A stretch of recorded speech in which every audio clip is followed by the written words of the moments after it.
Photoshop est un logiciel pour embellir les personnes. Moi, je vais vous apprendre tout le contraire.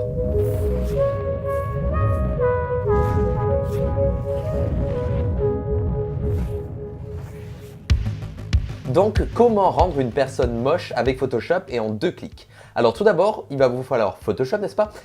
Et ensuite une photo. Donc moi j'ai pris une photo sur un fond vert pour ensuite m'incruster dans un endroit ou dans un studio photo par exemple.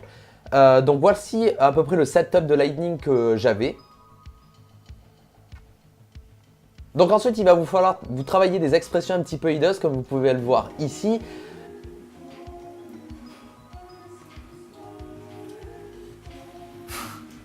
La beauté. Je l'avoue, on dirait un petit peu une interview de Charles Manson.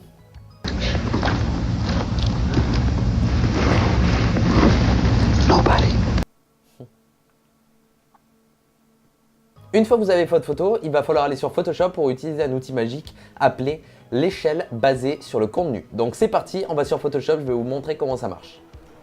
Donc on est dans Photoshop et on va aller importer notre image. Donc là, on a notre image de moi absolument magnifique, comme vous pouvez le constater. Donc maintenant, comment va marcher cet effet? Ici, vous allez avoir votre calque. Donc ici, il est verrouillé. Nous allons le déverrouiller en cliquant dessus. Voilà. Et maintenant, il va falloir aller dans Édition, Échelle basée sur le contenu. Et vous allez avoir ici un petit rectangle de sélection qui va s'afficher et ici, en fait, une croix qui va vous permettre de scaler.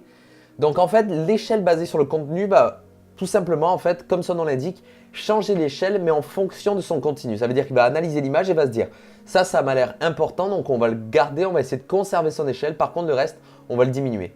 Donc regardez ce que ça fait. Si on diminue, on va voir que mon visage va diminuer, mais que mes yeux vont essayer de garder la même taille et la même distance.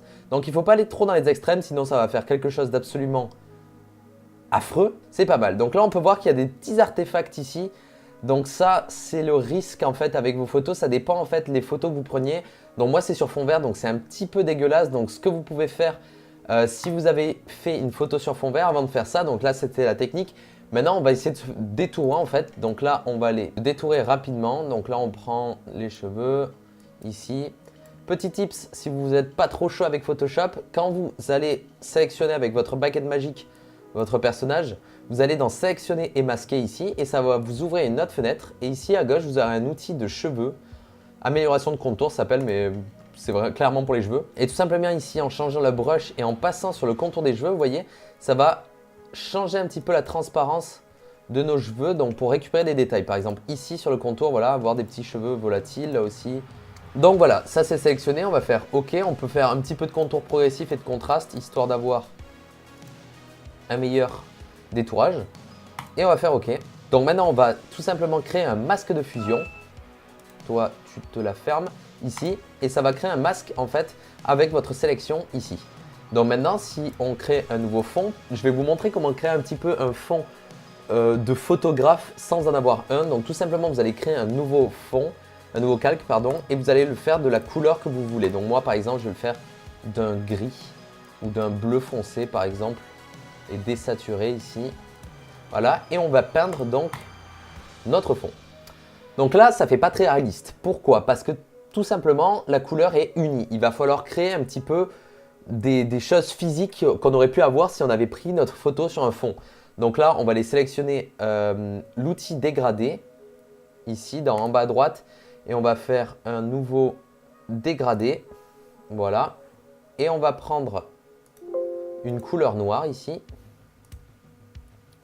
Voilà, et on va le placer en mode radial. On va l'inverser. Voilà, et ici, on peut voir que ça crée un dégradé. Et ici, dans l'échelle, on va pouvoir augmenter pour avoir une plus ou moins grosse échelle. Donc nous, on va mettre à peu près pour que ça crée une aura autour de notre personnage. Une fois que ça c'est fait, on va le passer en mode incrustation. Et là, vous voyez que ça a créé une sorte de vignettage autour de notre image. Mais ce n'est pas encore parfait. On peut encore rajouter plus de réalisme. Donc pour ça, on va aller ajouter un nouveau layer. Et ici, dans nos couleurs, on va les remettre à 0, blanc et noir. Et dans filtre, on va aller dans rendu et nuage. Ça va nous créer, comme son nom l'indique, des nuages, mais non, c'est un noise, un fractal noise. Et ici, on va le passer en mode incrustation. ou lumière crue, comme vous le souhaitez, mais le mieux c'est incrustation, voilà, et ça va vous créer des petites aberrations. Donc là, on peut voir que c'est beaucoup trop marqué, donc ce qu'on peut faire en premier lieu, c'est augmenter la taille, comme ça, et on va aussi baisser son opacité pour obtenir juste légèrement, vous voyez ici, des petites aberrations. Une fois que ça c'est fait, on peut créer encore une fois un autre layer et aller dans bruit et ajout de bruit. Ah oui, en effet, il faut peindre tout d'abord dans le layer. Donc là, on va peindre et on va aller dans filtre, bruit, ajout de bruit. Donc là, vous voyez que ça va pouvoir en ajouter. Donc là, il est en couleur. Nous, on va le passer en Gaussian et monochromatique. Comme ça, il va être en noir et blanc. Laissez-le en uniforme. En fait, Gaussian, c'est pas la meilleure des choses. Le Gaussian va vous créer un effet un petit peu de télé. Donc restez en uniforme, passez en monochromatique. C'est fait. Et on va le passer en mode incrustation. Et là, on peut voir que ça a créé une espèce de grain. Et vous baissez son opacité juste pour avoir un léger grain ici dans l'arrière-plan. Une fois que ça c'est fait, on va s'occuper de mon joli visage. Donc, comme on l'a détouré, on va pouvoir donc jouer avec l'échelle un peu mieux et la qualité sera mieux. Donc, on va aller dans l'échelle basée sur le contenu et on va descendre. C'est de partir dans une extrême, par exemple celle-ci. Donc là, ça va être un peu dégueulasse sur les bords, mais c'est le style. Voilà. Une fois que ça c'est fait, on peut l'agrandir ici, le placer au centre et rajouter un effet de teinte saturation. On va la faire en noir et blanc cette photo et ensuite on va lui attribuer par exemple des niveaux pour rétablir des contrastes. Voilà. Moi je ne sais pas ce que vous en pensez, je trouve ça plutôt cool et je ne sais pas ce que vous en pensez, mais je trouve que je suis vraiment bon en termes d'imitation de Juan Cornella. Regardez-moi ça.